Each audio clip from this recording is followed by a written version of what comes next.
بسم اللہ الرحمن الرحیم۔ السلام علیکم ورحمۃ اللہ وبرکاتہ۔ محترم ناظرین کرام، سورۃ الکوثر میں جو عددی معجزے ہیں میں آپ کے سامنے وہ پیش کرنے جا رہا ہوں۔ سورۃ الکوثر قرآن کی سب سے چھوٹی سورت ہے اور اس سورت کے جملہ الفاظ 10 ہیں۔ قرآن بذات خود ایک معجزہ ہے، لیکن آپ کو یہ جان کر حیرانی ہوگی کہ سورۃ الکوثر کی پہلی آیت میں 10 حروف ہیں۔ اسی طرح سورۃ الکوثر کی دوسری آیت میں بھی 10 حروف ہیں۔ سورۃ الکوثر کی تیسری آیت میں بھی 10 حروف ہیں۔ اس پوری سورت میں جو سب سے زیادہ تکرار سے حرف آیا ہے وہ حرف الف ہے، جو 10 دفعہ آیا ہے۔ وہ حروف جو اس سورت میں صرف ایک دفعہ آئے ہیں ان کی تعداد بھی 10 ہے۔ اس سورت کی تمام آیات کا اختتام حرف را پر ہوا ہے، جو کہ حروف ہجا میں 10واں حرف شمار ہوتا ہے۔ قرآن مجید کی وہ صورتیں جو حرف را پر اختتام پذیر ہو رہی ہیں ان کی تعداد 10 ہے، جن میں سورۃ الکوثر سب سے آخری سورت ہے۔ سورت میں جو 10 کا عدد ہے، اس کی حقیقت یہ ہے کہ وہ ذوالحجہ کے مہینے کا 10واں دن ہے، جیسے کہ اللہ تعالی نے فرمایا فَصَلِّ لِرَبِّكَ وَانْحَرْ، بس نماز پڑھو اور قربانی کرو۔ وہ دراصل قربانی کا دن ہے۔ اللہ کی شان کہ یہ سب کچھ قرآن کریم کی سب سے چھوٹی سورت جو ایک سطر پر مشتمل ہے میں آ گیا۔ آپ کا کیا خیال ہے بڑی سورتوں کے متعلق؟ اللہ تعالیٰ نے اسی لیے فرمایا ہم نے اپنے بندے پر جو کچھ نازل کیا ہے اگر تمہیں اس میں شک ہو تو اس جیسی ایک سورت ہی لے آؤ۔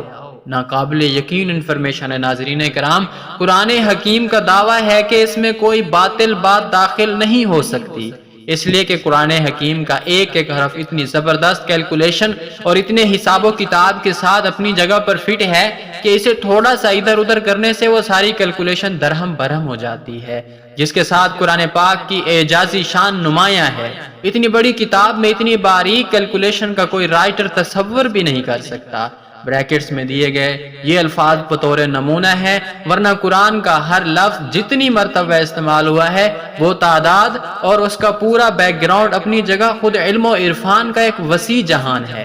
ناظرین کرام، دنیا کا لفظ اگر 115 مرتبہ استعمال ہوا ہے تو اس کے مقابل آخرت کا لفظ بھی 115 مرتبہ ہی استعمال ہوا ہے۔ ناظرین کرام، دنیا اور آخرت 115 مرتبہ، شیاطین اور ملائکہ 88 مرتبہ، موت اور حیات 145 مرتبہ، نفع اور فساد 50 مرتبہ، اجر اور فصل 108 مرتبہ، کفر اور ایمان 25 مرتبہ، شہر 12 مرتبہ، کیونکہ شہر کا مطلب مہینہ اور سال میں 12 مہینے ہی ہوتے ہیں، اور یوم کا لفظ 360 مرتبہ استعمال ہوا ہے۔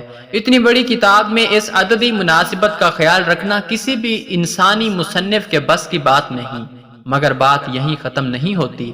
جدید ترین ریسرچ کے مطابق قرآن حکیم کے حفاظتی نظام میں 19 کے عدد کا بڑا عمل دخل ہے۔ اس حیران کن دریافت کا صحرا ایک مصری ڈاکٹر راشد خلیفہ کے سر ہے، جو امریکہ کی ایک یونیورسٹی میں کیمسٹری کے پروفیسر تھے۔ 1968 عیسوی میں انہوں نے مکمل قرآن پاک کمپیوٹر پر چڑھانے کے بعد قرآن پاک کی آیات، ان کے الفاظ و حروف میں کوئی تعلق تلاش کرنا شروع کر دیا۔ رفتہ رفتہ اور لوگ بھی اس ریسرچ میں شامل ہوتے گئے، حتیٰ کہ 1972 عیسوی میں ایک باقاعدہ اسکول بن گیا۔ ریسرچ کا کام جو ہی آگے بڑھا، ان لوگوں پر قدم قدم پر حیرتوں کے پہاڑ ٹوٹ پڑے۔ قرآن حکیم کے الفاظ و حروف میں انہیں ایک ایسی حسابی ترتیب نظر آئی جس کے مکمل ادراک کے لیے اس وقت تک کے بنے ہوئے کمپیوٹر ناکافی تھے۔ کلام اللہ میں 19 کا ہنسا صرف سورہ مدثر میں آیا ہے، جہاں اللہ تعالیٰ نے فرمایا ہے دوزخ پر ہم نے 19 محافظ فرشتوں کو مقرر کر رکھا ہے۔ اس میں کیا حکمت ہے یہ تو رب ہی جانے، لیکن اتنا اندازہ ضرور ہو جاتا ہے کہ 19 کے عدد کا تعلق اللہ کے کسی حفاظتی انتظام سے ہے۔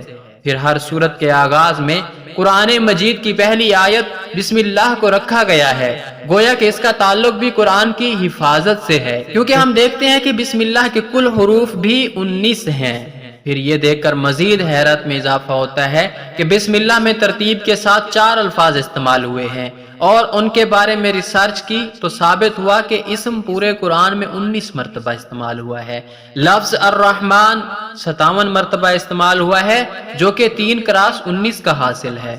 اور لفظ الرحیم 114 مرتبہ استعمال ہوا ہے جو کہ 6 کراس 19 کا حاصل ہے، اور لفظ اللہ پورے قرآن میں 2699 مرتبہ استعمال ہوا ہے جو کہ 142 کراس 19 کا حاصل ہے، لیکن یہاں بقیہ ایک رہتا ہے جس کا صاف مطلب ہے کہ اللہ کی ذات پاک کسی حساب کتاب نہیں ہے، وہ یکتا ہے۔ قرآن مجید کی سورتوں کی تعداد بھی 114 ہے جو کہ 6 کراس 19 کا حاصل ہے۔ سورہ توبہ کے آغاز میں بسم اللہ نازل نہیں ہوئی، لیکن سورہ نمل آیت نمبر 30 میں مکمل بسم اللہ نازل کر کے 19 کے فارمولے کی تصدیق کر دی۔ اگر ایسا نہ ہوتا تو حسابی قاعدہ فیل ہو جاتا۔ اب آئیے حضور علیہ السلام پر اترنے والی پہلی وحی کی طرف۔ یہ سورہ علق کی پہلی 5 آیات ہیں اور یہیں سے 19 کے اس حسابی فارمولے کا آغاز ہوتا ہے۔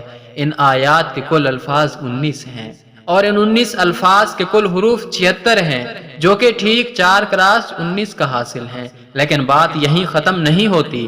جب سورہ علق کے کل حروف کی گنتی کی گئی تو عقل تو ورطہ حیرت میں ڈوب گئی کہ اس کے کل حروف 304 ہیں جو کہ 4 کراس 19 کا حاصل ہیں، اور عقل یہ دیکھ کر حیرت کی اتاہ گہرائیوں میں مزید ڈوب جاتی ہے کہ قرآن پاک کی موجودہ ترتیب کے مطابق سورہ علق قرآن پاک کی 96 نمبر سورت ہے۔ اب اگر قرآن کی آخری سورۃ الناس کی طرف سے گنتی کریں تو اخیر کی طرف سے سورہ علق کا نمبر 19 بنتا ہے، اور اگر قرآن کی ابتدا سے دیکھیں تو اس 96 نمبر سورت سے پہلے 95 سورتیں ہیں جو ٹھیک 5 کراس 19 کا حاصل ضرب ہیں، جس سے یہ بھی ثابت ہو جاتا ہے کہ سورتوں کے آگے پیچھے کی ترتیب بھی انسانی نہیں بلکہ اللہ تعالیٰ کے حسابی نظام کا ہی ایک حصہ ہے۔ قرآن پاک کی سب سے آخر میں نازل ہونے والی سورت سورہ نصر ہے۔ یہ سن کر آپ پر پھر ایک مرتبہ خوشگوار حیرت طاری ہوگی کہ اللہ پاک نے یہاں بھی 19 کا نظام برقرار رکھا ہے۔ پہلی وحی کی طرح آخری وحی سورہ نصر ٹھیک 19 الفاظ پر مشتمل ہے۔ یوں کلام اللہ کی پہلی اور آخری سورت ایک ہی حسابی قاعدہ سے نازل ہوئی۔ سورہ فاتحہ کے بعد قرآن حکیم کی پہلی سورت سورہ بقرہ کی کل آیات 286 ہیں، اور 2 ہٹائیں تو مکی صورتوں کی تعداد سامنے آتی ہے، 6 ہٹا دیں تو مدنی صورتوں کی تعداد سامنے آتی ہے، 86 کو 28 کے ساتھ جمع کریں تو کل صورتوں کی تعداد 114 سامنے آتی ہے۔ آج جبکہ عقل و خود کو سائنسی ترقی پر بڑا ناز ہے، یہی قرآن پھر اپنا چیلنج دہراتا ہے۔ حساب دان، سائنسدان، ہر خاص و عام، مومن کافر سبھی سوچنے پر مجبور ہیں کہ آج بھی کسی کتاب میں ایسا حسابی نظام ڈالنا انسانی بساط سے باہر ہے۔ طاقتور کمپیوٹرز کی مدد سے بھی اس جیسے حسابی نظام کے مطابق ہر طرح کی غلطیوں سے پاک کسی کتاب کی تشکیل ناممکن ہوگی، لیکن 1400 سال پہلے تو اس کا تصور ہی محال ہے۔ لہٰذا کوئی بھی صحیح العقل آدمی اس بات کا انکار نہیں کر سکتا کہ قرآن کریم کا حسابی نظام اللہ کا ایسا شاہکار معجزہ ہے کہ جس کا جواب قیامت تک کبھی بھی نہیں ہو سکتا۔ اور قرآن میں اللہ تعالیٰ ایک جگہ فرماتے ہیں کہ پوچھ لو گنتی کرنے والوں سے، القرآن کی روز تلاوت کیا کریں۔ اللہ ہم سب کو قرآن پاک پڑھنے سمجھنے کی توفیق عطا فرمائے اور ہمارے دلوں میں ایمان کو سلامت رکھے اور اللہ کے احکام پر عمل کرنے کی توفیق عطا فرمائے۔ اللہ تعالیٰ مجھے اور آپ کو حوض کوثر سے ایسا مبارک پانی پلائے جس کے بعد ہمیں کبھی پیاس نہ لگے، آمین آمین۔ اتنی قیمتی انفارمیشن صدقہ جاریہ سمجھ کر سب تک پہنچائیں۔ شکریہ، والسلام۔